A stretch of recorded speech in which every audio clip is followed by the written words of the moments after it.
हुजूर अलैहिस्सलाम ने फरमाया अल किब्रो बतरुल हक वगमतुन नास। तकब्बर की दो निशानियां बयान की कि एक तो ये है कि इंसान हक को जुटला देता है, इनकार कर देता है कि इसको मान लिया तो शायद इसके मुकाबले में मैं छोटा हो जाऊंगा, वगमतुन नास, और दूसरा लोगों को हकीर समझना।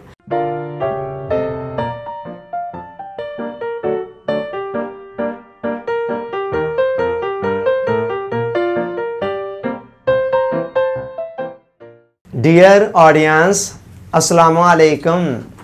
5 मिनट्स लेक्चर सीरीज़ में हमारा आज का टॉपिक है रमूज़े हयात, सीक्रेट्स ऑफ लाइफ। अल्लाह ताला ने दुनिया का निज़ाम कुछ इस तरह बनाया है कि जो चीज़ जितनी ज़्यादा कीमती होती है वो उतनी ही ज़्यादा नायाब होती है। आप देखें कि मिट्टी सस्ती है, हर जगह पर आसानी के साथ दस्तयाब है। लोहा उससे ज़्यादा कीमती है तो वो उतनी आसानी से दस्तयाब नहीं है जितनी आसानी से मिट्टी दस्तयाब है।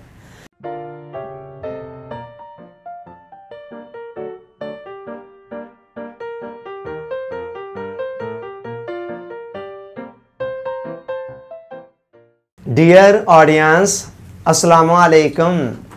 5 मिनट्स लेक्चर सीरीज़ में हमारा आज का टॉपिक है रमूज़े हयात, सीक्रेट्स ऑफ लाइफ। अल्लाह ताला ने दुनिया का निज़ाम कुछ इस तरह बनाया है कि जो चीज़ जितनी ज़्यादा कीमती होती है वो उतनी ही ज़्यादा नायाब होती है। आप देखें कि मिट्टी सस्ती है, हर जगह पर आसानी के साथ दस्तयाब है। लोहा उससे ज़्यादा कीमती है तो वो उतनी आसानी से दस्तयाब नहीं है जितनी आसानी से मिट्टी दस्तयाब है। लोहे से फिर आगे सोना और ज़्यादा कीमती है तो वो उससे भी कम मिलता है, और सोने से ज़्यादा हीरे जवाहरात ज़्यादा कीमती हैं तो वो उससे भी ज़्यादा कम मिलते हैं। अला हाज़ल क़ियास, जो चीज़ जितनी ज़्यादा कीमती होती है वो उतनी ज़्यादा नायाब होती है। यही मामला ज़िंदगी और कायनात के हक़ाइक़ का है कि ये चीज़ें बहुत ज़्यादा कीमती हैं, लिहाजा बहुत नायाब हैं। हकीकत इस दुनिया की सबसे कीमती चीज़ है। चुनाचे होता क्या है, हकीकत एक होती है तो उसके मुकाबले में फसाने 100 होते हैं।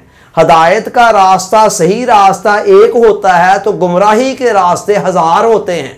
और फिर आम तौर पर हकीकत कई पर्दों के अंदर छुपी होती है, यानी बिलअमूम हकीकत आम तौर पर इस तरह यहाँ होकर सामने नहीं आती कि हर शख्स देखते ही उसको पहचान ले, बल्कि उसके ऊपर बाज़ औक़ात शकूक व शुबहात के बादल छाए होते हैं, इल्तबासो अबहाम के पर्दे पड़े होते हैं, और इंसान को गहरे गौर व फिक्र के ज़रिए से हकीकत तक पहुँचना होता है।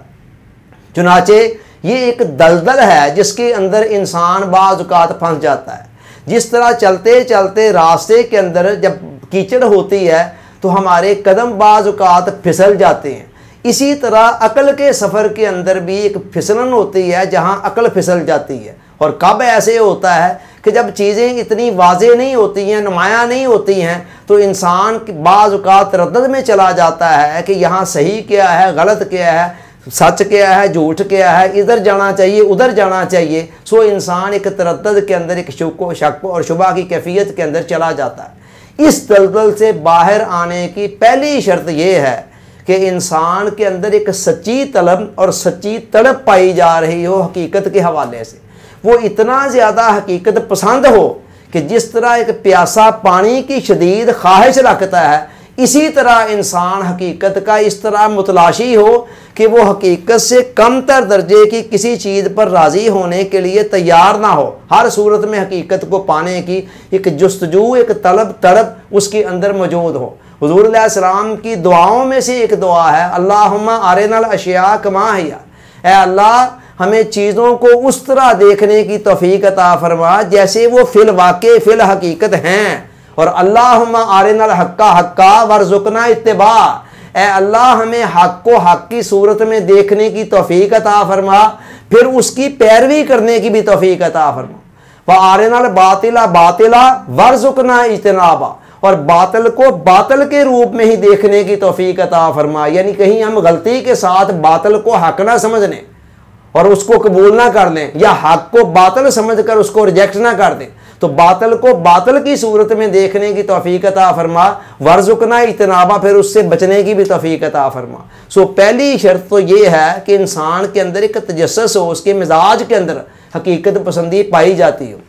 और दूसरी चीज़ है कि इंसान के मिजाज के अंदर तवाज़ो भी होनी चाहिए। अगर तकब्बर होगा, अनानियत होगी, घमंड होगी, तो वो अपने से बाहर पाई जाने वाली हकीकतों का इतराफ़ नहीं कर सकेगा। वो कहेगा ये छोटे से बंदे की बात मैं मानूँ, ये तो उम्र में मुझसे छोटा है, इल्म में मुझसे छोटा है, तो मैं इसकी बात कैसे मानूँ। चाहे इंसान का जहन मान रहा हो कि जो बात वो कर रहा है वो सही कर रहा है।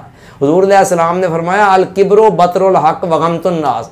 तकब्बर की दो निशानियाँ बयान की कि एक तो ये है कि इंसान हक को जुटला देता है, इनकार कर देता है कि इसको मान लिया तो शायद इसके मुकाबले में मैं छोटा हो जाऊंगा। वगमतुन नास, और दूसरा लोगों को हकीर समझना। तो ये दूसरी चीज़ तवाज़ो होनी चाहिए। और इसके साथ साथ अगर ज़िंदगी के कुछ फार्मूलों को, कुछ कायदों को, ज़ाब्तों को समझ लिया जाए तो उनकी रोशनी के अंदर भी हक़ाइक़ तक पहुंचना आसान हो जाता है। हम इस सीरीज़ के अंदर इंशाअल्लाह अगले चंद लेक्चर के अंदर ज़िंदगी के कुछ ऐसे फार्मूले और कवानीन बयान करने जा रहे हैं कि जिनको आप जहन नशीन कर लें तो रोज़मर्रा की ज़िंदगी के अंदर बहुत सारे मामलात के अंदर आपके शकोक व शुबहात ख़त्म हो जाएंगे और आप सही फ़ैसले तक पहुँच जाया करेंगे। अल्लाह ताला सोचने, समझने, याद रखने, अमल की तौफीक अता फ़रमाए। आमीन। आपका बहुत बहुत शुक्रिया। अस्सलामु अलैकुम।